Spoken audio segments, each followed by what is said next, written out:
Have fun, y'all. Have fun, y'all. The city breathing all down your neck. Bad news and good dope special effects. And reality's teeth, bright, black, sinking in deep. Ow. Who ain't shy of the pain? Who ain't shy of the pleasure, just the same? Life is a game, I heard the homie say. Well, I came to win, so I'm not here to play. Have fun, get it, get it, get it, get it, get it, get it, hey, get it, get it. Yo, don't stop. Ecstatic, get it, fantastic, get it, wow, get it, wow, get it. People. Bad news and good dope, powder, potion, pill, smoke. Baby, how you trying to go? Do it or do it, say fast or slow. Yay, no, it's okay, you can have it your way. Nah, it ain't all good, but baby, I'm cool. Feeling great, feeling good, how are you? 10% condition, 90% response. Survival mathematics, the number man song. Old dad dropped the jewels so pure. When the times get raw, it's something I recall. Sometime I don't remember it at all. And I get stormed by the weather, but no umbrella. Sky release pressure and the ground get wetter. My outfit effed up, I could've looked fresher. But guess what? The hell with parade day rain. Tsunami of sunshine, the bomb is just the same. Life is a game, I heard the homie say. But I came to win. Dante, get it, play, get it, get it, Brooklyn, get it, ecstatic, a day, speedball. Bad news and good dope, powder, potion, pill, smoke. Baby, how you trying to go?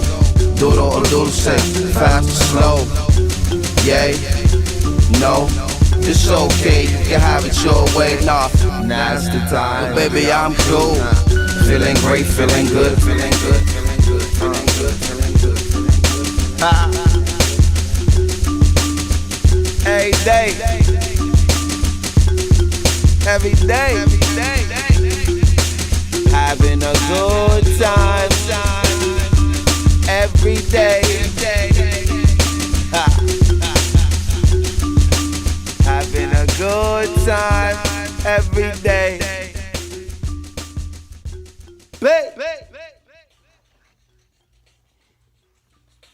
Having a good time every day.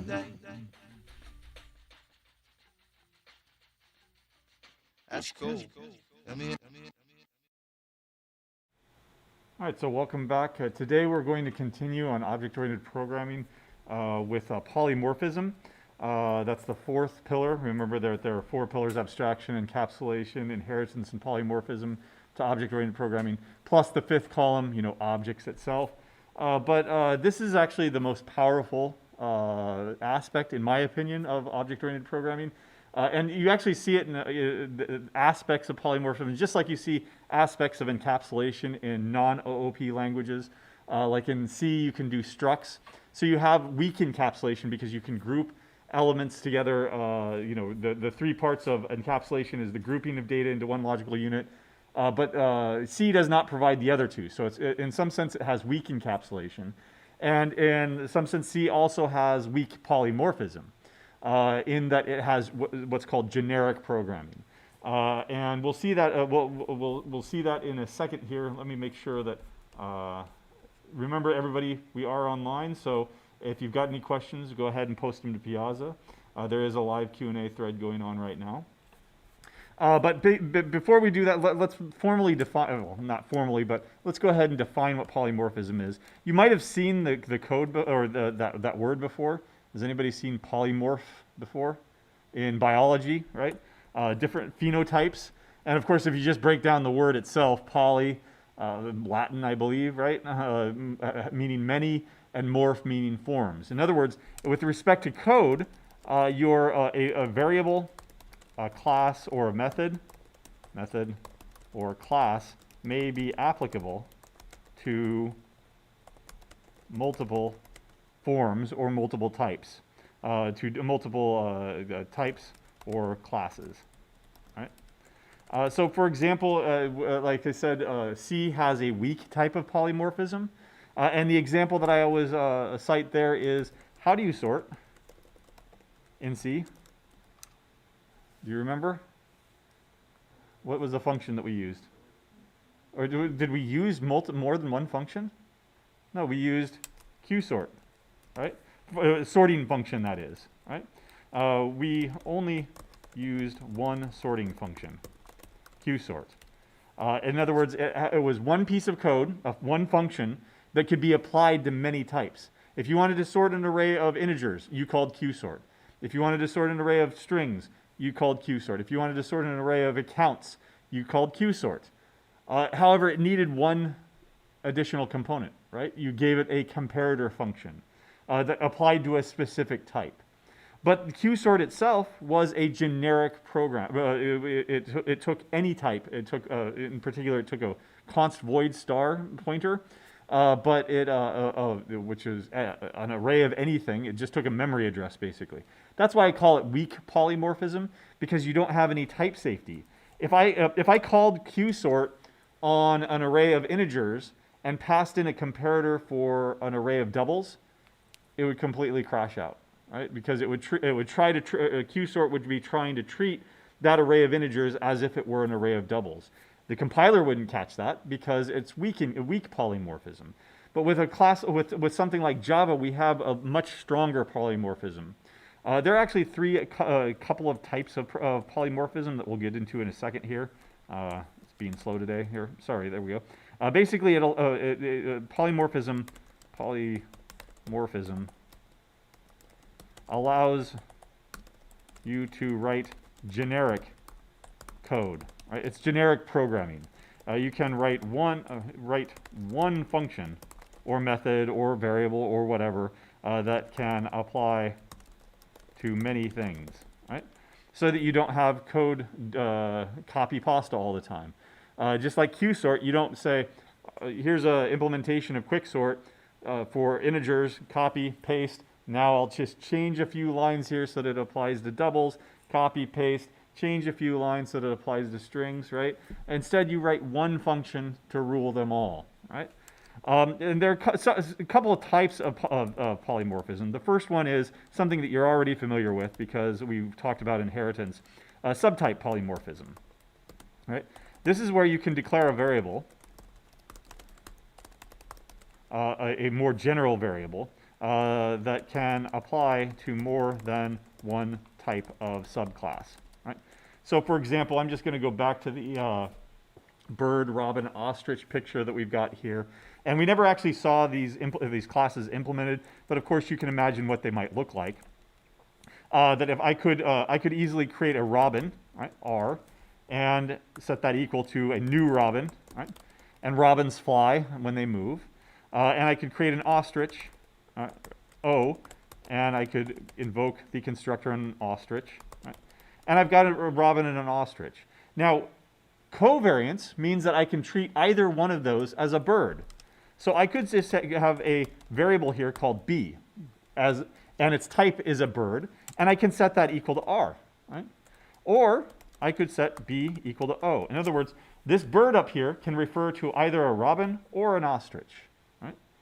Let me move this up so that we can see both at the same time. Right? That's subtype polymorphism, that you can treat a subtype like its supertype, because you simply want it to move, right? I can now say B move, right? And if robin, then it would fly, right? If ostrich, it would say run, right? Because you've overridden those the methods to do whatever, right? And you can treat it like the supertype. So that way, you could say have an entire collection of birds, a list of birds, and then you would have a guarantee that you could a flock of birds, and you could have them migrate. And migrate simply called the move method on every single one of them. Ostriches, I don't think migrate, but you could, you could at least move them, in which case they would run or walk or whatever if they're not in a hurry. But you have also contravariance. If I did something like this, right? after I had set it to an ostrich. So I'm setting the bird to refer to the ostrich, and then I try to set the my robin reference R equal to bird. In other words, i.e., it is referring to R is referring to the ostrich at this point. Can I do that kind of contravariance? Nope. You can't treat a robin like an ostrich because that would be invariant. Right? So subtype polymorphism allows you to do this. In general, you want to treat all your variables as generally as possible. So in general, you want to prefer the most general superclass that you can, right? Unless there is a very good reason, and again, capital V, capital G, capital R, reason not to do so, to refer to it as the subclass. Right? So for example, let's go over here to the code and look at something a little bit more concrete. You've seen me now create sets and collections and lists, right? And usually when I create a list, I will refer to it as its supertype. A list of integers and let's go with strings and names equals new array list. Now I'm not able to instantiate a list because a list is an interface, right, as we saw in that diagram that we did last time. So I'm forced to actually create an array list, or a linked list is another option, a linked list. And I haven't imported that, but I can import that to show you that it is spelled correctly, right? But in either instance, I am treating that as a list. Because I don't care if it's an array list. I don't care if it's a linked list. I don't care about the implementation. I just care that it holds stuff, and it holds stuff in an ordered manner. I can get the first one, I can get the second one, I can add things to it in an ordered manner, etc. So there's no reason to treat it like an array list. Right? If I did, there would be consequences. Here's one of those consequences. Instead of thinking about strings, let's think about numbers. Say that I created a sum, so public static int sum of a list of integers, all right, numbers. And what would that look like? Well, int total equals 0, return that total. And I would have to iterate over it, right? For int I equals 0, I is less than numbers dot size I plus plus. Right? Sorry, there we go. And total plus equals numbers dot get the ith one. Right? Now that's for any list. Right? What if I did an array list? Right?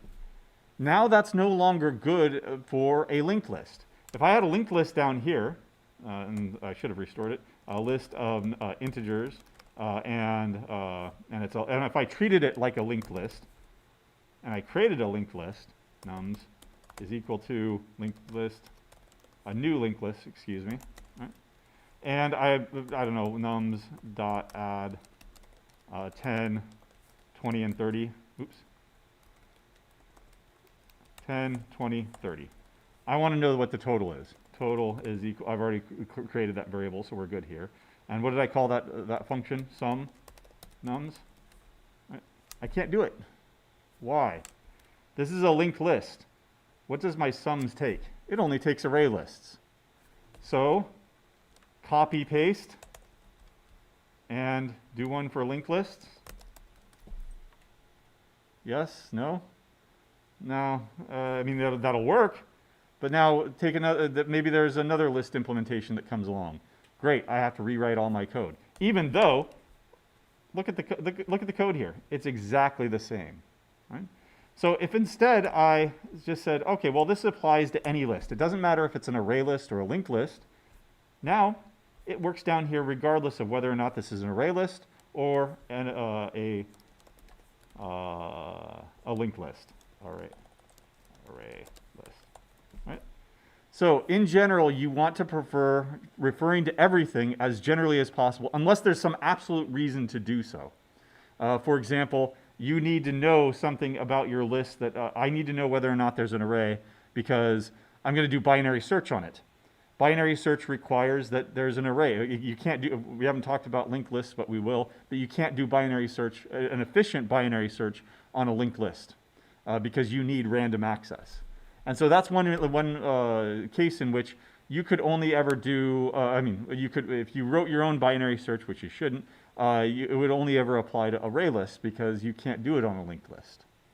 Now, generally, they allow any list, but the way that they do that is by dumping it to an array first and then doing what they're going to do. Actually, no, I'm not even sure if that's correct, but I'd have to look it up. But in any case, generally, you want to refer to a superclass as generally as possible, right? Only treat the variable as its subtype if you absolutely need to for whatever reason, right? Another reason that you'd ever want to do this is if you need to copy elements. And this is something that you'll probably want to do in phase 2 of your assignment. When a subscription appears on a sales report, that means that it has a particular start date and an end date. Or when, here, let's take a gift card instead. That's even easier. If you've got a gift card to the Nintendo store or something like that for $50, and then a different sale has a gift card for $100, you don't want those two objects are distinct. So ultimately what you're going to want to do is probably create some sort of a copy. Create a copy of your gift card, create a copy of the gift card, $50, $100, and then hand them off to do 2 different sales records. When you do that, you need to know that this thing in my hand is a gift card rather than just a generic product. Because you can't call a constructor on, say, what are the other things? Hardware, software, or like you've got subscriptions, so let's just go with subscriptions. You can't, if I don't know that this thing in my hand is a gift card, and I don't know if it's a gift card or a subscription, which constructor do I call, right? And in which case you would have to treat it like the subtype. You'd want to, of course, be very careful with your contravariants. You've got a generic product here that you're going to end up treating like a gift card because you need to make a copy of it. But you have to be careful with that contravariance and make sure that it's the correct type by using the instance of keyword or some other mechanism. Right? Those are the very few instances in which this guideline can be violated. Right? All right. Other types of polymorphism. This is generally called ad hoc polymorphism. Right? And there are 2 instances that I'm going to show you.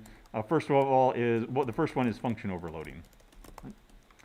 So you've got, did I label it as, yeah, that's subtype polymorphism. Ad hoc polymorphism, function overloading. So again, I'm going to go ahead and talk and ask you another C question here. In C, what function or functions do you use to compute the absolute value function of a number? Do you remember? It depends. Okay, good. Give me what. Why does it depend? On what you're doing at Like the absolute value of an integer. What would that be? Abs. What would the absolute value of a floating point number be? Fabs. Oops, fabs. What would the absolute value of a long integer be? Labs. And there's also labs, etc. Right? Why do we have so many functions that do the same thing with different names? Why can't we all just call them labs? Right? Because in C, and other languages that do not support function overloading only ever allow you to use a function name once, right? And that's particularly difficult if you're trying to bring in multiple libraries and that may have conflicts. For example, in your project right now, you're bringing in, say, JSON and XML. Suppose that there was your C libraries that had a save to file method or the save to file function. The function with the name over here and the function with the name over here. Would you be able to use those libraries together in one application? No, because there would be a conflict because we don't have function overloading, right? Function overloading is a mechanism by which you can use the same name for multiple functions, right? Function overloading allows you to use the same name for multiple functions, right? Multiple function implementations, as long as the types or number of parameters differ. Right? And let me just go ahead and go into Java mode here. And there. I've got it doesn't really matter what it is, but a public static void foo that takes an integer. Would I be able, and I mean, it's just in some utility class, it doesn't really matter. Would I be able to have two functions, same name, same parameters? Think like a compiler here. Eventually, when you call foo, right, you like say utils.foo, and you call foo on a value of 42. Now you're a dumb compiler. Do you know which function you meant to call? Was it the first one or the second one? They're exactly the same. You can't distinguish between them, right? And so consequently, you can't have the exact same function, exact same name, exact same number of parameters. But if you do change the parameters, now the compiler can distinguish between those two. On that last line, I passed in an integer. So wild guess here, which function did I mean to call? The first one. If I passed in a double, which one did I probably mean to call? The second one. Right? If I have something completely different, say something that takes a double and a string, right? Which one did I mean to call in this instance? The second one still. Only when I pass in another string. Now, okay, well, that's obviously you meant to call that third one there. Right? A compiler is dumb, but a compiler can do what's called static dispatch. A compiler determines which version to call at compile time, right? Based on the input parameter types and number of them. Right? This is known as static dispatch. Right? You're dispatching code, right? Like a dispatch system would say, you go. Fire dispatch would be, I'm dispatching fire team A to the fire on 24th Street and fire team B to the fire on 84th Street, right? You're dispatching people. The compiler is also dispatching. When you call a function like this on foo, it's dispatching it to this version up here.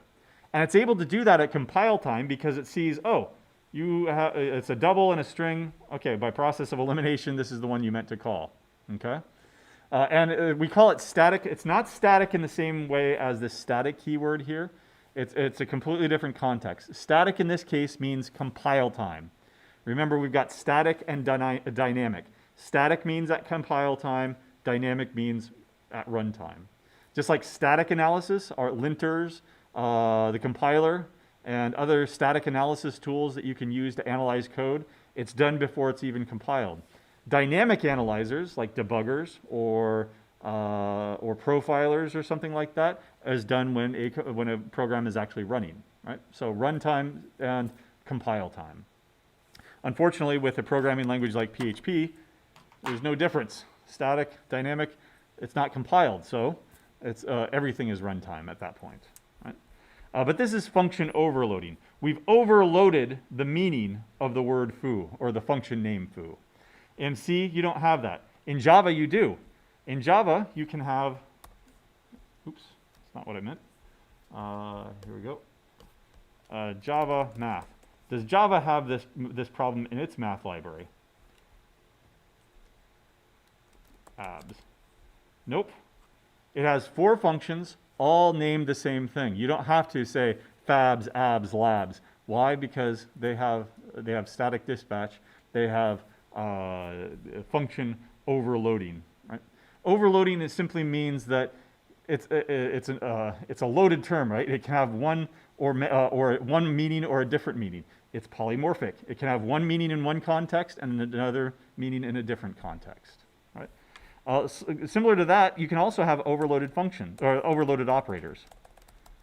Come on, there we go. Operator overloading. Operator overloading also happens at compile time.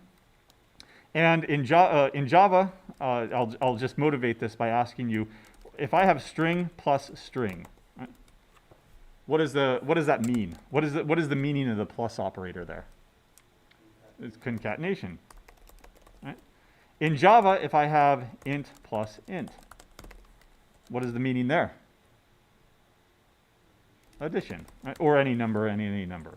If I have a mixed type, string plus an int, what's the meaning there?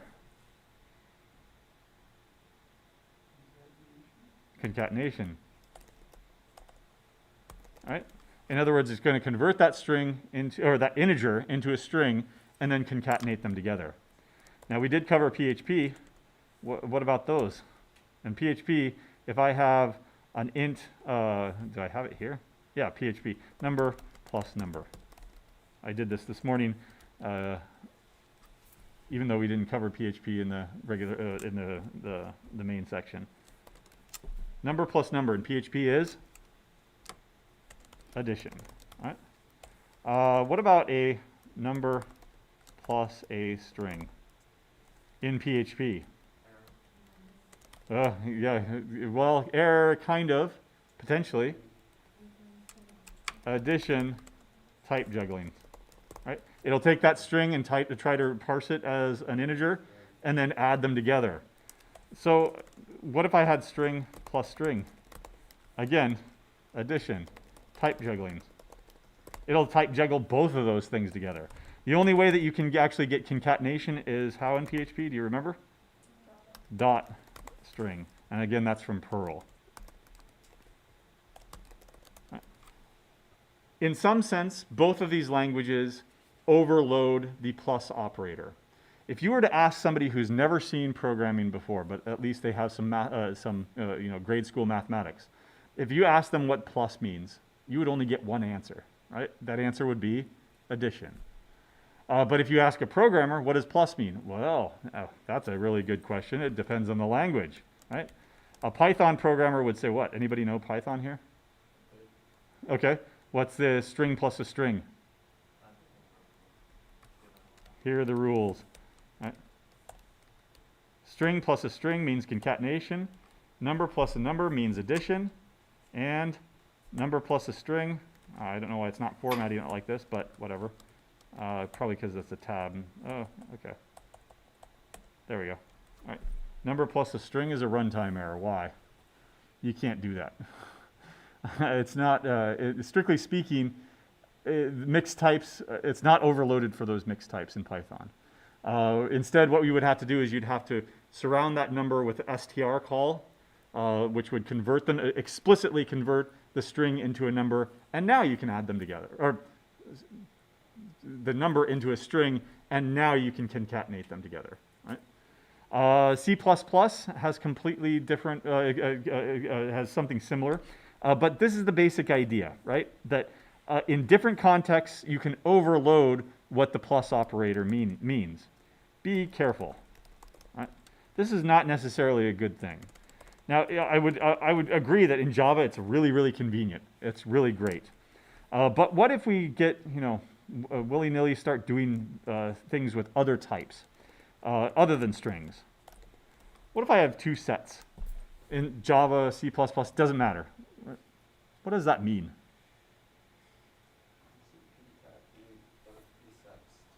What does concatenation mean with respect to sets, though?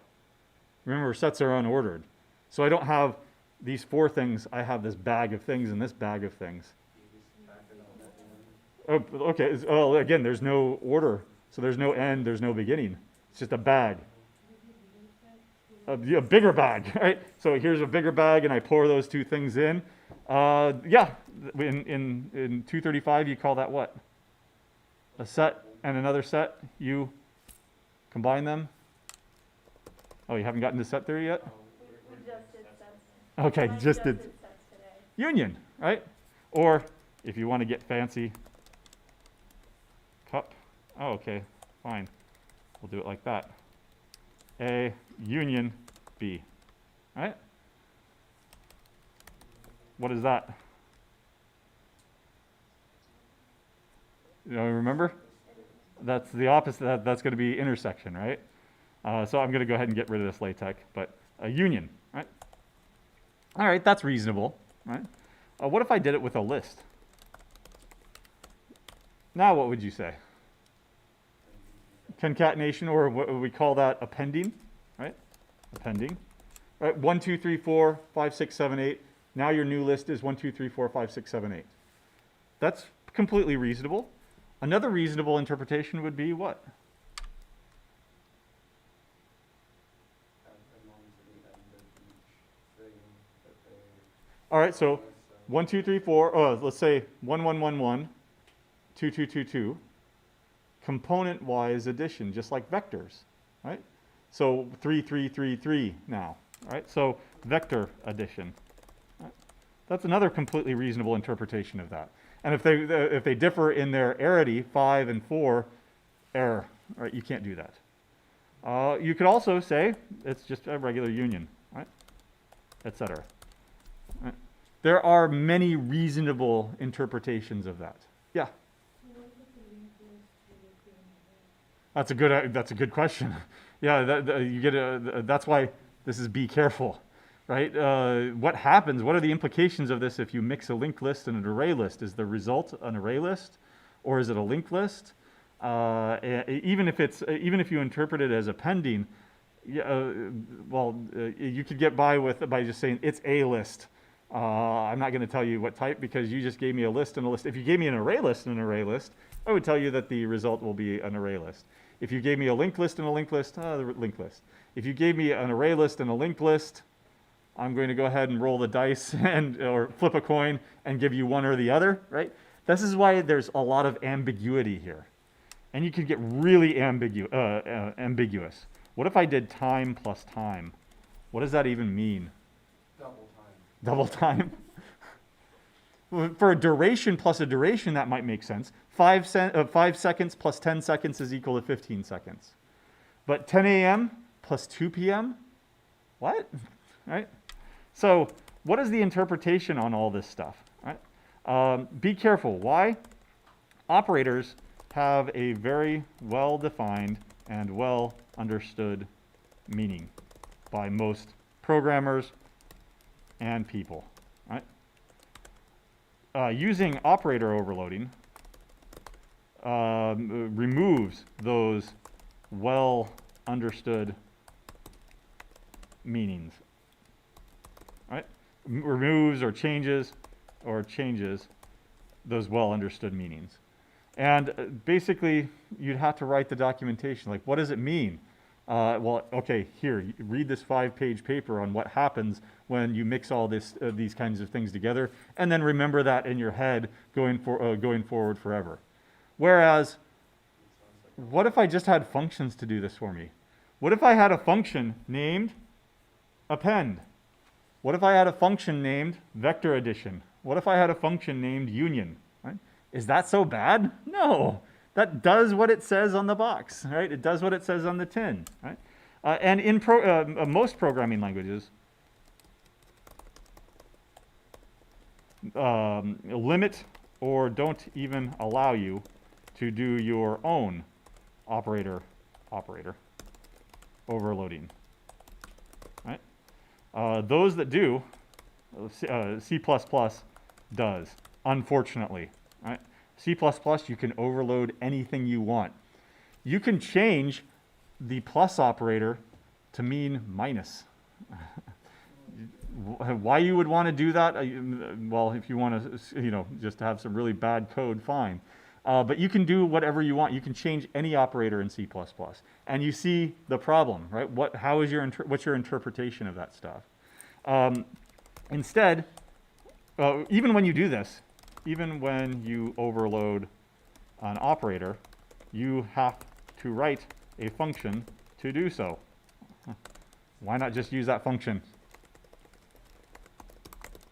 Exactly. If I wanted plus to mean union with respect to sets, I'd have to write this function anyway. I would just call it overload the plus operator to mean union. Why wouldn't I just call it union and it takes 2 elements instead and then produces a new set, right? You have to write that function anyway. You might as well use that function to get whatever you're trying to do done. And even with these simple examples here, the plus operator, just one operator, and you have to have a bunch of guesswork depending on the language that you're familiar with, right? It means 3 different things in 3 different situations in 3 different languages, right? Operator overloading is convenient to a point, but past that convenience, it's not recommended, right?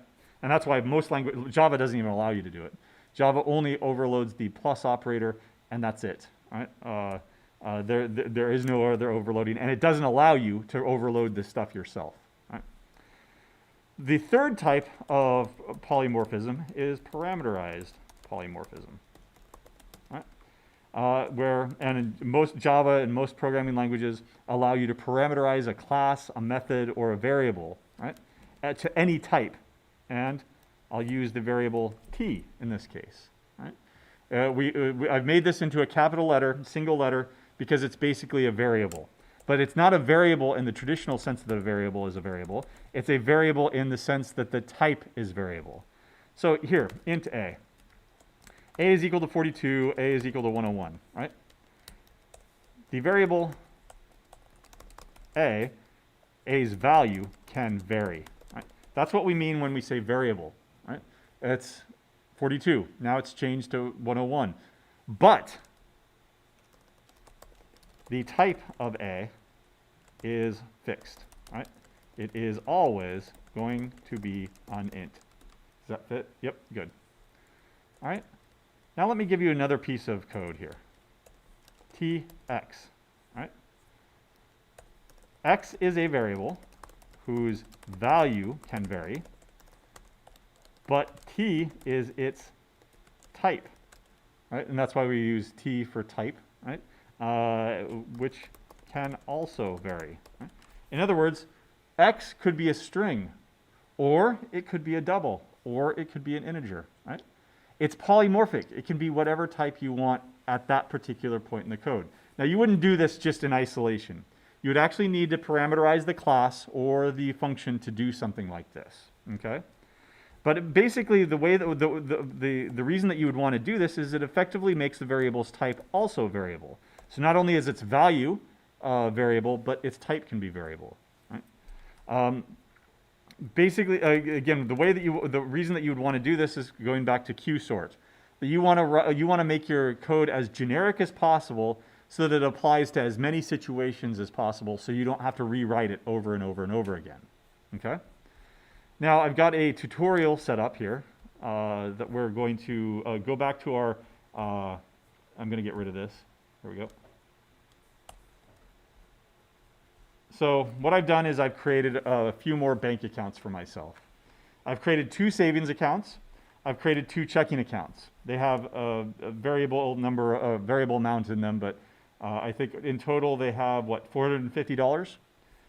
I'm able to create a list of savings accounts or a set of savings accounts. I'm able to create a list of checking accounts. I'm able to create a list of bank accounts and add all 4 of them to it. Likewise, what the savings set, I never used that. I should have done that here. Dot add. There we go. And savings set. There we go. All right. So I've got my 4 bank accounts. Okay. Now what I want to do is I want to sum them all up, just like the example that I did up here, right? But this one was for a list of integers. So let's go ahead and get rid of this. And let's change this to my particular problem right here. Let's go ahead and try it with a list of savings accounts. There we go. And they're no longer numbers, they are accounts. Right. Let's spell it right. Accounts. So help me out here. How do I iterate over all of my savings accounts and add up the total so I know how much money I have? For int I equals 0, I is less than accounts.size, right? I plus plus. Go ahead and get the ith one, get the ith one and get its balance and add that into the total. Right. Great. And format that up. There you go. Okay. All right. That's my sum. Now, Oh, you know what? What did I do? Well, it's a list of savings accounts, right? Oh, why is this not breaking? Should be breaking. Anyway, let's do it with savings instead. Which bank utils are you? Oh, darn it. Demo. There we go. All right, ignore what I just put up there. I want to call you this one right here. Okay, now I'll take that back. What can I pass in here? Savings, remember, is a list of savings accounts, right? So I can pass in savings and I can get an answer out of this. I've got $225 in my savings account. Can I do the same thing for the set of savings accounts? Can I pass that in? Nope. What would that code look like?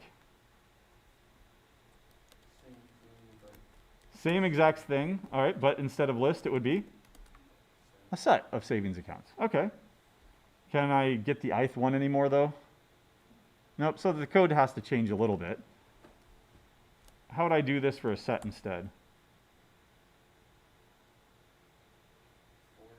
A for each loop, and in Java we call those enhanced for loops, and it looks like savings account, SA in accounts.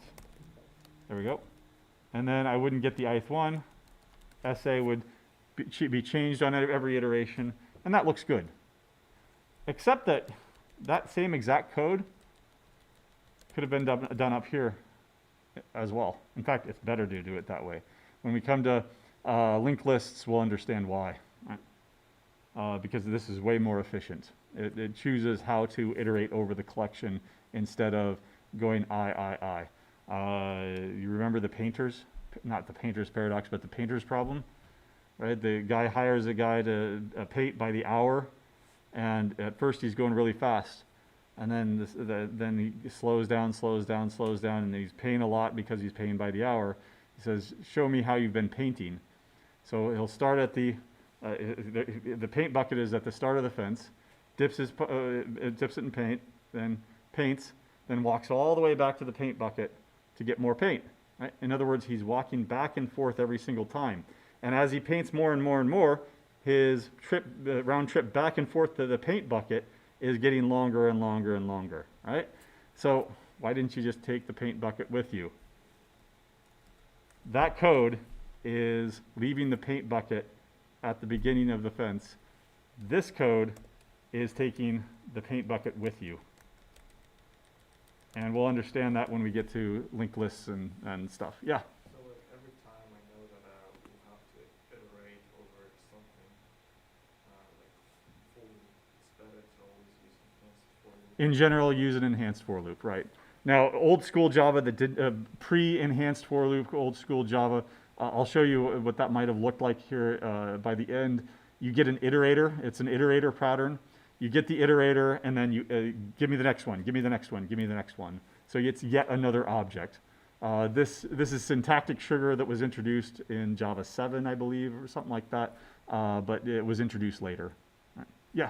So what if you want to do something like an enhanced for loop, but like you want to start at a specific point? So like I want to start at spot number 5 or whatever. You'd have to have a counter. That's assuming, well, that's assuming that it's going to be indexable, right?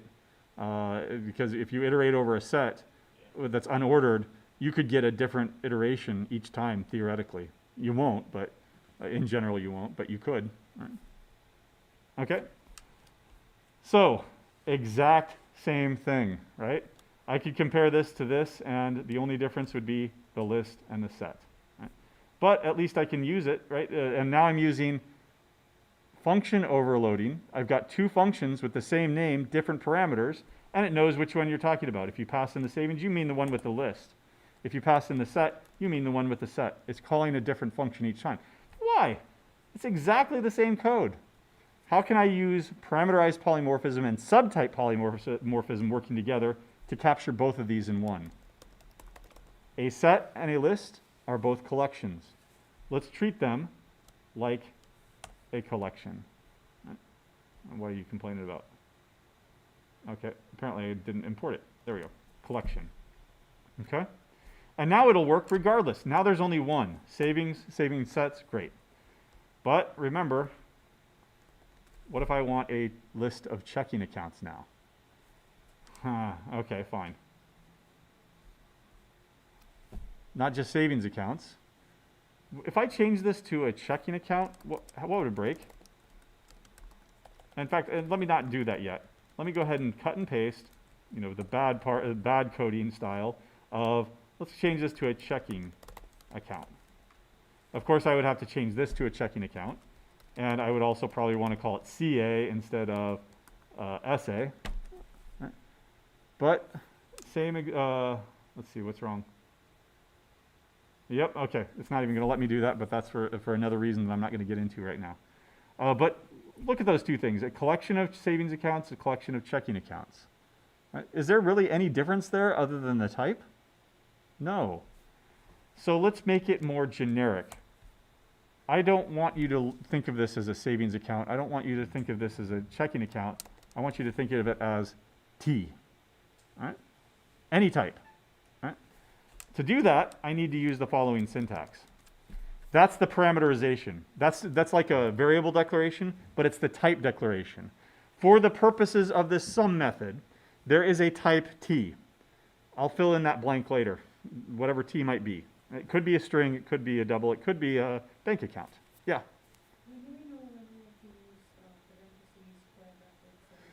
Square brackets are always for parameterizations. Oh, no, sorry. Langle-Wrangle is always for parameterizations. Square brackets are always for arrays. Parentheses are always for method invocation and grouping of operations. And then then curly brackets are always for code blocks, I believe. Yeah. Right. But Langle-Wrangle here, we call those Langle-Wrangle in LaTeX. Those are always parameterizations. Right. So this is a collection of what? T's. I don't know what T's are, but I can iterate over them. No, they're no longer savings accounts or checking accounts, so I'll just call them X. And now you see the syntax that I was using before. It's the variable X and its variable type T. Now, unfortunately, this is still not going to work because what is X? Just look at this one line here. What is X? Has X been determined yet? No. So how do you know that X has this get balance? A string doesn't have a get balance. An integer doesn't have a get balance. Only bank accounts have get balances. So I've gone too generic, right? There is such thing as being too generic. You can be so generic as to leave it as a blank class and it does nothing, right? Now it applies to everything because it's kind of like the empty set in discrete mathematics, right? The empty set, you have to have that even though, or the vacuous universe of discourse and stuff like that, right? Now everything is true because all unicorns are pink. Have you done examples like this in your logic yet? Is that true or false? All unicorns are pink. True. Okay. All unicorns are not pink. Is that true or false? True. Why? There's no such thing as unicorns. Whatever you say about them all is true. Whatever you say about the none or about one is false, right? So does there exist a unicorn that is pink? False, right? Does there exist a unicorn that is not pink? Also false. Even though those seem to be contradictory statements, yes and no, the quantification of them is still always going to be true or always going to be false, depending on the quantifier. And sorry if you believe unicorns are real. We'll just say that they're not for the purposes of this discussion. Right? So anyway, getting back to this, what type is T? I don't know. I only know one thing, that T is an object, because everything in Java is an object. All types in Java are an object. There are primitive types, small I integers. Those cannot be parameterized. Right? So all I know is that T's are objects. I could do something like this, system.out.println x. That'll work. Why? Because every object has a toString method. Right? And I do know that this is at least an object. In fact, if I did x dot I have a minimum amount of interface here. Equals, get class, hash code, all eight or nine of whatever these methods are, those are universal to all objects. That's defined in this object class, right?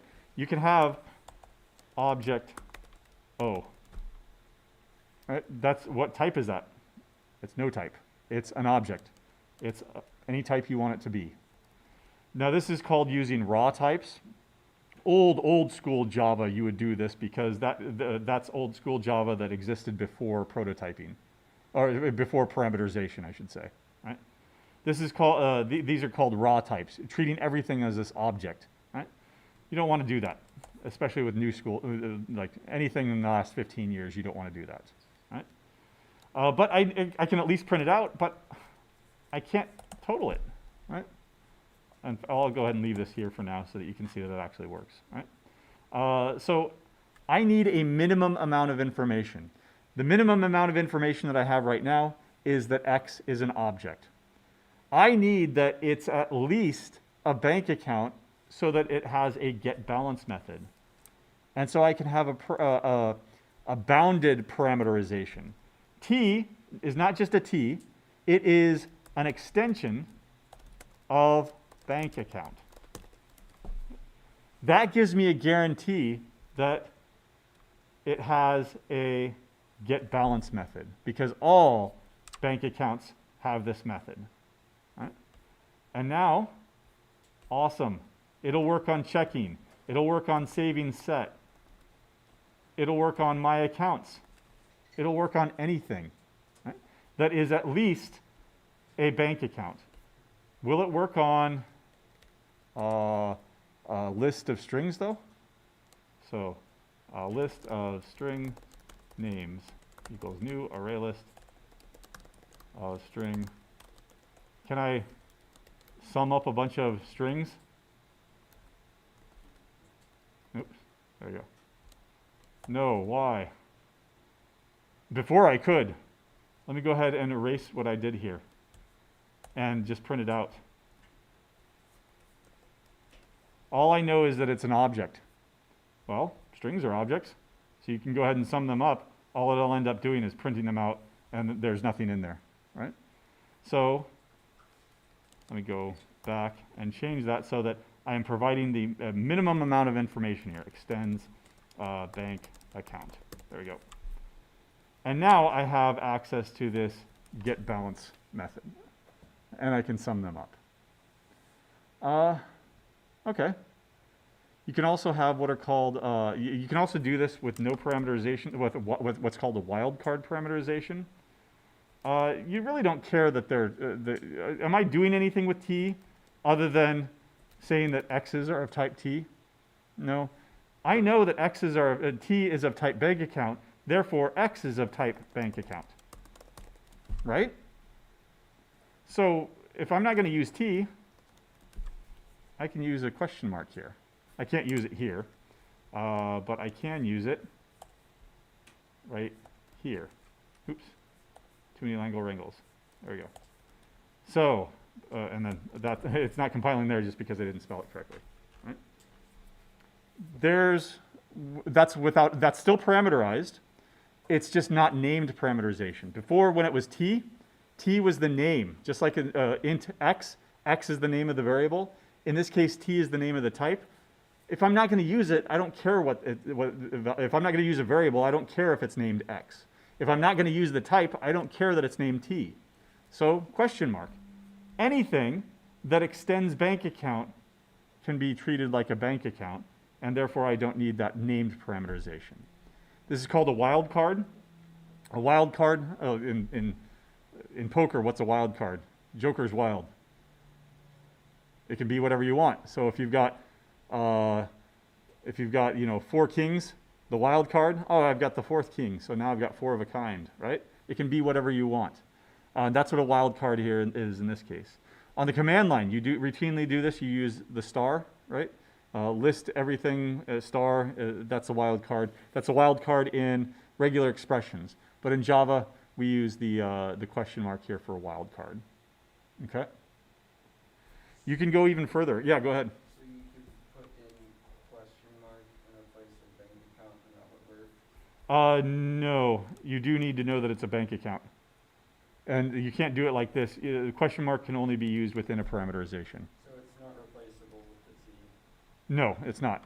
If I were going to add something to the collection, I would need a name, right? For example, the last example I want to show you is public static get max balance. Right? What would that look like? Right. So let's go ahead and bring in this collection of accounts.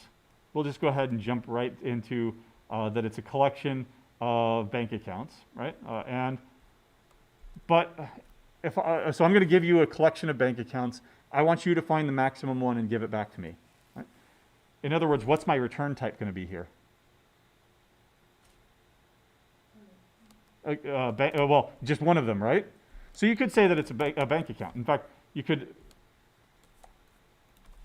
that would make sense right there, right? After I return null to get it to compile. Right? So I take a collection of bank accounts, I find the maximum one, and I give that back to you, right? Well, what if that applies to any bank accounts, but what if I wanted that to apply to, say, only savings accounts? Or what if I wanted that to apply to only checking accounts? Now I need to use a named parameter, right? In fact, let me go ahead and parameterize this and give it a name. What's your return type going to be now? T. Right? What are you going to, before I was returning a bank account. I want to make this more general. If I give you a set of savings accounts, I don't just expect a generic bank account back. I expect a savings account, right? If I give you just a set of checking accounts, I'm expecting a checking account back. And if I use a wildcard, there's no way that I can do that. Because question mark, I don't know what's in there. I don't care what's in there. Now I do care what's in there. I care that they're savings accounts or that they're checking accounts or that they're just generic bank accounts. This type right here has to match this type right here. Right? So let's go ahead and write this function now. Right?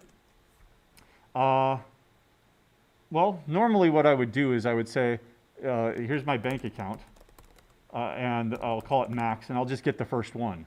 Accounts.get the first one. I have to start somewhere, right?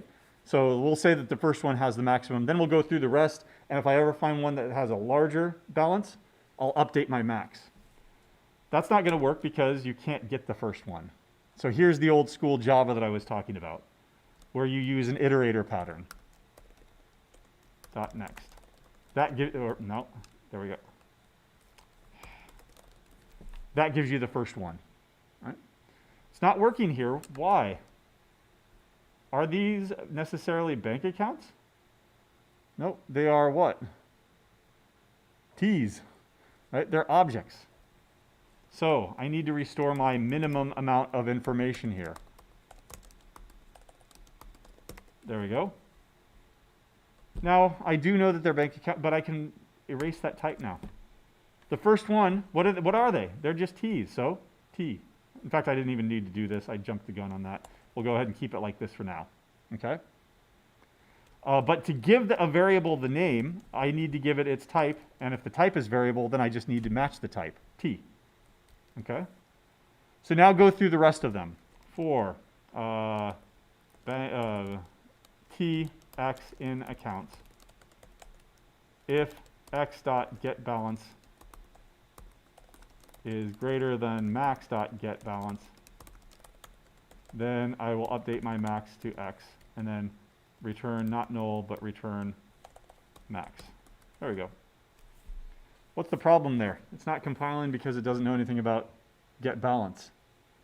Why doesn't it know anything about getBalance? Because they're type T's, which are T's. They're not necessarily accounts. But if I extend and say that T has to be an extension of bank account, now I have a minimum amount of information. I do know that they have a getBalance method, and I can now use it. Right? This will work on any collection of any type of bank account. It'll work on anything that I've created here. It'll work on lists of savings accounts. It'll work on sets of savings accounts. It'll work on, where's my general one? Lists of bank accounts. And you are guaranteed that the return type will match this parameterization. What I mean by that is, let me try to get the maximum. Checking account max is equal to, what is it, demo.max, get max balance of my accounts.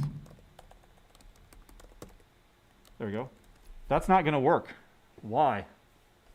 My accounts is a list of bank accounts. But I'm assuming that you're going to give me a checking account back, which is not a correct assumption. Why? My accounts has savings accounts and checking accounts. Right? So all I can do here is match that, bank account max. Right? But if I gave it just the checking accounts, I can do this because of subtype polymorphism. I can promote a ostrich up to a bird. I can promote a checking account up to a bank account. But it's even more powerful because now I can say that I'm only concerned about checking. I give you checking accounts, you give me a checking account back. And that's only possible because I parameterized it like this. I gave it a name, and that name has to match. The return type will always match this type over here. Okay? I can make this even more general by using a comparator or a comparable interface. Right? So I'll leave that as an exercise to do. You could redesign the getMax to take take a comparable T objects, right? Or 2, take a comparator as a parameter. Right? And if you did the second one, you wouldn't do it because collections.max already exists. Collections.max, well, you wouldn't do either one of them, actually. This version takes a collection and a comparator. This version takes a collection that is comparable. Right? Yeah, we have enough time. Let's go ahead and do that. Right? Let's go ahead and put in, what was it, my accounts? Yeah, go ahead. I was wondering, is there a way that, so for like our projects, we have like the different kinds, we have like the persons, the items, the stores, I forgot what it was. Uh-huh. Make like one function that would like do the same thing for like all of them, even though they're not under the same subclass. For the first phase is what I'm thinking. Yeah, What for you, the first phase. yes. So the question was, can you use polymorphism in the first phase so that you only have to write one function to dump it to a file, right? Yes. The problem there is you have to know something about it. You could make an interface that was too XMLable, too JSONable, right? And then you would have all of your objects that are that, you could implement that interface, and then each one of them basically had a to XML or to JSON function, and then you wouldn't have to worry about the type because you know that they're all twoable. There's only two hard things in computer science: cache invalidation and naming things. And that's why I'm using these stupid terms of XMLable and JSONable, because what? Naming things is definitely hard, right? So yes, you could do something like that. We're definitely not expecting that in your first assignment. How would Right. you utilize this in access stream? Say what? How would you utilize this for access stream where you specify which classes it has to have a specific name? So the way that Xstream is working is actually not object-oriented programming paradigm. It's what's called an aspect-oriented programming. So it's using something called reflection. Reflection is actually, this is how we're running all of our tests as well. You can, in the JUnit tests, like yesterday in your lab, it would fail if you didn't have the exact number of functions that we were expecting. If you had like 3 functions, even though the UML diagram said that there were only 2, we had a check for that. The way that we were able to do that is to use an interface that basically rips open the source code and says 1, 2, 3 methods. Right? That's how XML is working. That's how Xstream is working. It's ripping open the class, looking at the code and saying, Oh, you have a name variable. Oh, you have a code variable, right? And oh, those are strings. I know how to deal with those. I will create a string called code with Langle Wrangle around it, put the value in this object there, and then close it with the closing tag. That's what it's doing. It's just opening up your source code, basically, using reflection. And it's able to do that. That's something very Java specific, because Java bytecode retains all that information. And so it's possible. If you were to do this with C++, you can't, because C++ or C or whatever, it compiles to actual machine code. Nothing is preserved. And like when you write custom serialization methods in a class for a specific library, all you do is just making it not written in the core code. Exactly, yeah. Any custom serialization stuff means that you are writing the logic of, all right, ignore that variable, get that variable through the getter, right? And that's why if you roll your own like that, you probably don't have access to private variables, right? But Xstream does, because, like I said, it uses reflection, aspect-oriented programming to rip it open and look at the inside. It doesn't care about encapsulation at all. So that's why encapsulation is a design thing. It's not a security thing. If you've got access to a jar, you can decompile that as much as you want and get pretty much the original source code. With something like C, if I gave you an executable that was compiled for Windows that was originally written in C, you can try to decompile that. You can definitely deassemble that. You can get the assembly code for it, and you can start mucking with assembly code, but you definitely can't get the original source code. It's not a two-way process on that. But that's how Xstream is working. Okay. All right. So, what might the comparable interface look like, though? I just wanted to show this to you really quick, because this might come up eventually if you want to compare things. First of all, a comparator is probably the best solution, because a comparator can do it by any criteria. Give me the bank account with the highest balance. Give me the bank account with the lowest balance. Give me the bank account with the highest interest rate. Give me the bank account with the lowest interest rate. Give me the bank account with the highest account number in lexicographic order. A comparator allows you to do all of those things. A comparable means that you are stuck to one thing and one thing only. It's an interface, and so here's what it looks like. In fact, I've already done it in the other class. Let's take a look at what if you implement the comparable interface for bank accounts. By the way, it would look weird and strange if it didn't match. That the bank account implements a comparable for strings, it doesn't make any sense. Right? These should match. Right? What does it look like? It means that you have to have this compare to method, which should look familiar. What other classes have a compare to method? Strings, doubles, integers, big D doubles, big I integers. Their natural order is in non-decreasing order. So 1, 2, 3, 4, right? Negatives, and then 1, 2, 3, 4. With strings, it's going to be a lexicographic order. And this is how this is done. All I've done here is put in the logic. If this object's balance is less than that object's balance, then I return -1. They're in order. Otherwise, if this object's balance is greater than that object's balance, then they're out of order, and I return 1. Right? It provides a natural ordering with respect to the balance. In fact, you can even simplify this if you want to.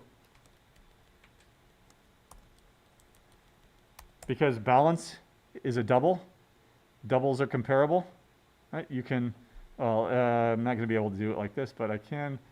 I'm going to leave it like this. Right? Because it returns a small d double, which is not comparable. I'd have to convert it into a big D double, and that's too much work. I don't want to do it right now. Right? Yeah? Can you use comparators to compare between types, like even if it's between like CC, Types. Like what? like for the face one we have types. Oh. Types and Yeah, you could use, well, that's just string comparison right there. And so if you wanted to, yeah, you could use comparators for that. But why? What are you trying to do? If you're trying to say it's equals, you could just use the equals method, right? If the type dot equals, I don't know what's one of them, subscription